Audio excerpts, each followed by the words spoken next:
అక్కడ కూటమిలో 3 పార్టీలకు బదులు 4 పార్టీలున్నాయా? ఆ 4వ పార్టీతో టీడీపీ ఎమ్మెల్యే సాబ్ బాగా అంటకాగుతున్నారా? సొంత లాభం కోసం సరిహద్దులు చెరిపేసి 4 ముక్కలాటాడుతున్నారా? ఆయన సంగతి ఎలా ఉన్నా పార్టీని మాత్రం ముంచేస్తున్నారంటూ ఏ నియోజకవర్గంలో తమ్ముళ్ళు ఆవేదన పడుతున్నారు? ఎవరా ఇసుక ఎమ్మెల్యే?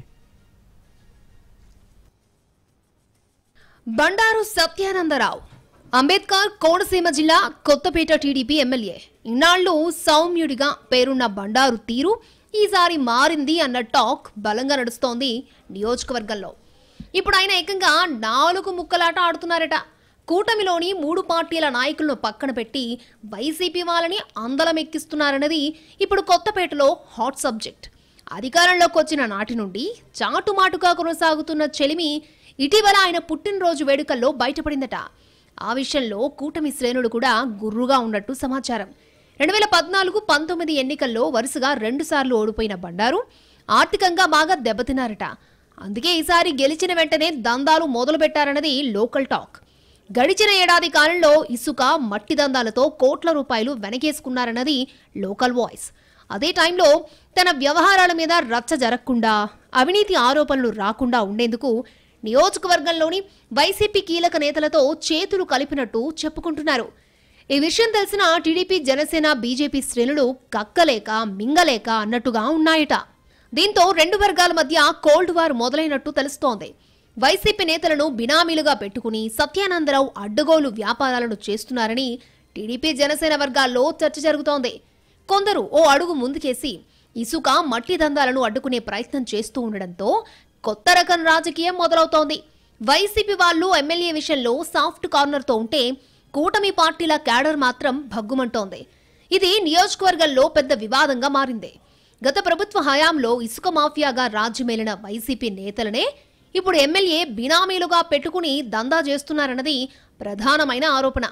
కొత్తపేట నియోజకవర్గంలో 16 వరకు ఇసుక ర్యాంపులు నడుస్తున్నాయి. అధికారికంగా ఉన్నవి 8 అయితే మరొక 8 అనధికారికంగా నడిపిస్తున్నట్టు చెప్పుకుంటున్నారు. ఇసుక ర్యాంపుల మీద రోజుకు 25 లక్షల దాకా ఆదాయం వస్తోందంటే దందా ఏ స్థాయిలో జరుగుతుందో అర్థం చేసుకోవచ్చు అన్న మాటలు వినిపిస్తున్నాయి స్థానికంగా. వైసీపీ హయాంలోని మాఫియాతో కలిసి చేస్తే తన మీద అవినీతి మరక పడదనే ఉద్దేశంతోనే ఎమ్మెల్యే వాళ్ళని ఎంకరేజ్ చేస్తున్నట్టు చెప్పుకుంటున్నారు. ఒక రకంగా ప్రతిపక్షం నోట్లో డబ్బు కట్టులు కుక్కి తన పని తాను చేసుకోవచ్చు అన్న వ్యూహం కూడా ఇందులో ఉండొచ్చు అంటున్నారు. జనసేన నియోజకవర్గ ఇన్ఛార్జిగా ఎమ్మెల్యే తన సొంత తమ్ముడు బండారు శ్రీనివాస్ కూడా ముట్టాల్సినవి ముడుతూ ఉండడంతో ఆయన కూడా నోరు మెదపడం లేదన్న ఆరోపణలు ఉన్నాయి. విషయం తెలిసి జనశ్రేణులు ఇసుక దందాను అడ్డుకునే ప్రయత్నం చేస్తున్నా పెద్దగా ఉపయోగం ఉండడం లేదట. వైసీపీ అధికారంలో ఉన్నప్పుడు చక్రం తిప్పిన వారే ఇప్పుడు కూడా పెత్తనం చేయడాన్ని జీర్ణించుకోలేని టీడీపీ, జనసేన శ్రేణులు అడపాదడపా అడ్డం తిరగడాన్ని జీర్ణించుకోలేకపోతున్నారట ఎమ్మెల్యే. ఇక రావులపాలెం మండలం కొమరాజు లంకలో పరిస్థితి మరొకలా ఉందట.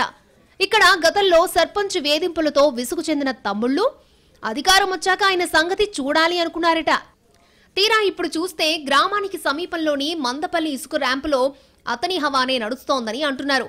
విసుగు చెందిన టీడీపీ, జనసేన కార్యకర్తలు ఇటీవల ర్యాంపు దగ్గర ఆందోళన చేశారు. ఆందోళనకారులను పోలీసులు అదుపులోకి తీసుకుని వదిలేశారు. అధికారం ఉన్నా మా పరిస్థితి ఇంతేనా అని తమ్ముళ్లు మదన పడుతున్నట్టు తెలుస్తోంది. ఇక జిల్లా నీటిపారుదల ప్రాజెక్టు కమిటీ ఉపాధ్యక్షులు కరుటూరి నరసింహారావు సైతం ఇటీవల టీడీపీ పార్టీలో జరుగుతున్న పరిణామాలపై బహిరంగంగానే అసంతృప్తిని వ్యక్తం చేస్తూ రాజీనామాకు సిద్ధమైనట్టు తెలిసిందే. పార్టీ పెద్దలు పిలిచి మాట్లాడడంతో తన నిర్ణయాన్ని వాయిదా వేసుకున్నారాయన. ఈ పరిణామాలతో ప్రస్తుతం కొత్తపేట టీడీపీలో వ్యవహారం నివురుగప్పిన నిపులా ఉంది.